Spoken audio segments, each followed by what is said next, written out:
Here's Prescott, just throws it deep as far as his arm can take him. He caught it! Micah Parsons on the move. Micah Parsons is in! Welcome to the big show, Tony Pollard. Oh, going deep, it is intercepted. But I'm not going to say a word, but I will say one thing right now. Prescott, touchdown. Good protection, and the pass wide open. Touchdown, Lamb.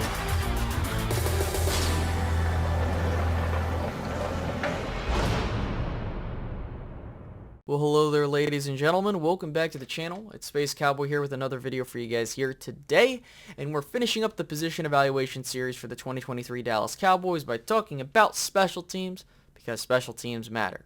Now, before we get started, two things we need to go over. The first is if you missed any episodes in this series, don't worry, I got you covered.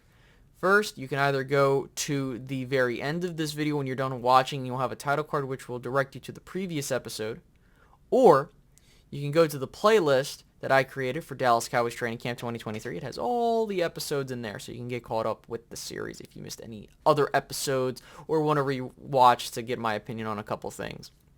So there's that. The next thing is that if you haven't done so already, please make sure to leave a like on this video to show support for the channel as well as fight against the YouTube algorithm. And if you're new, subscribe and hit that notification bell as well so you can stick around and get more Cowboys content as we get through the year. So we got to talk about the special teams unit, and more particularly the elephant in the room, this kicker battle, right? We know there's two guys now in the room. First is Tristan Vizcaino, right? He's had two stints with the Cowboys. Right now is the second stint, but he was with the Cowboys back in 2020, so this isn't a guy that the Cowboys are completely unfamiliar with. They typically do their homework, and they like their guys at the kicker spot. So I wouldn't be shocked if Tristan Vizcaino is your dude at kicker for 2023, because the Cowboys seem to have this propensity right now to have a liking to him. So what's so special about him? Well, he's been in the league since 2019. He's bounced around, and he's really had only two stints where he's got some playing time.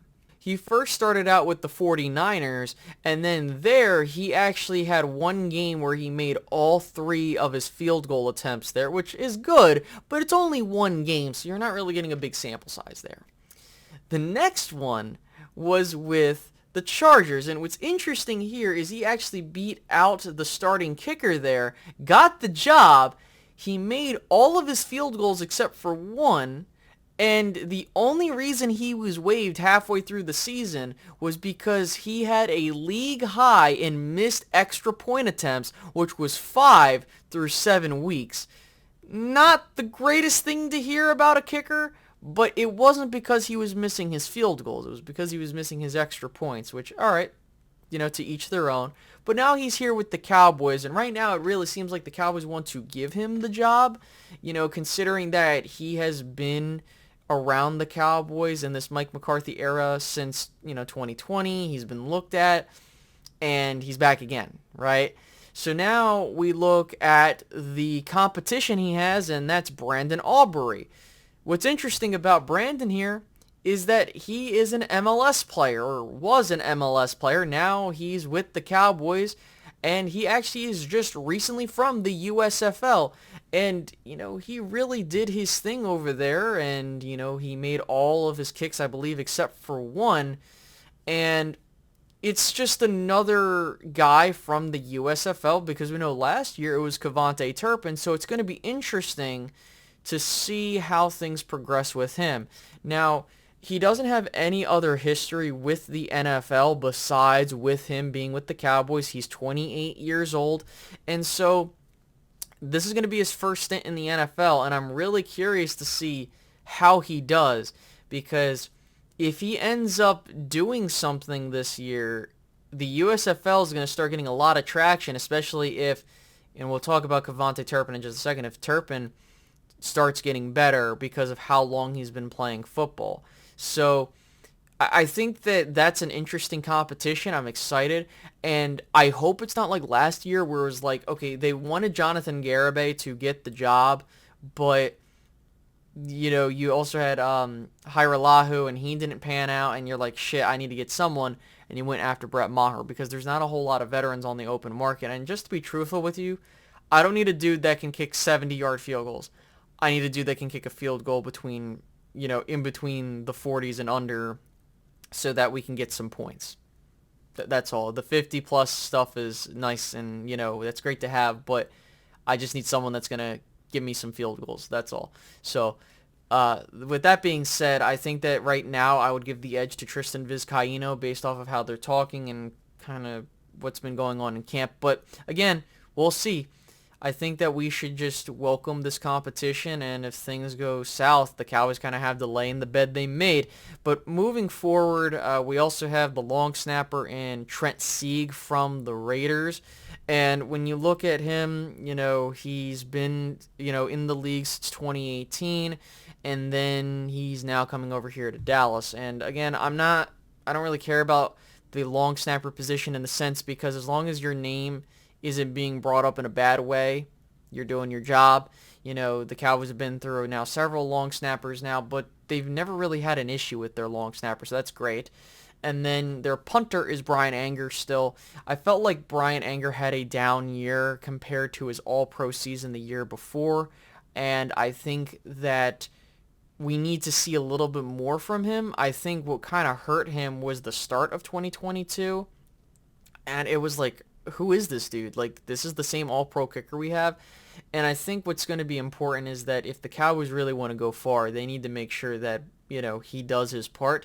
It's welcomed if he goes back to an all-pro level, and that's, awesome. But we just can't have mess-ups. And he had a bit of a weird stretch where he did, but then he started playing all right the rest of the year. So he's doing his thing.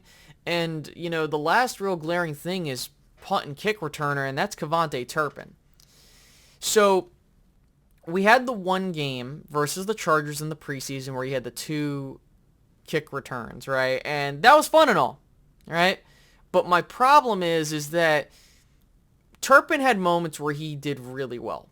I'm not trying to take that away from him. He had moments where the special teams unit really benefited from his play, but there were other moments where his vision wasn't there. And a lot of people point to that 49ers game, and deservedly so, because if he doesn't cut back, he's probably gone. And we're talking about that game in a whole different light. And those things matter, right? Because, for Turpin, and to the flip side of that, KaVontae Turpin was playing football, like, consistently over several years until he landed with the Cowboys. So I think that this is a make-or-break year for KaVontae Turpin, because if he doesn't do well, right, you might have to look somewhere else for a kick returner. And again, we just need some more consistency, and maybe he turns it around. The break, getting acclimated to the NFL, all that other stuff. I hope that everything pans out. I never hope for any ill will with any of these dudes. But again, we do have to be truthful with ourselves and understand that we were expecting a little bit more from him, and it's either he's not fair catching when he should, or he's fair catching when maybe he had some room. Like, it's such an annoying thing to it, and I get it. I don't know what they're seeing when they're, catching the ball and they're deciding to run.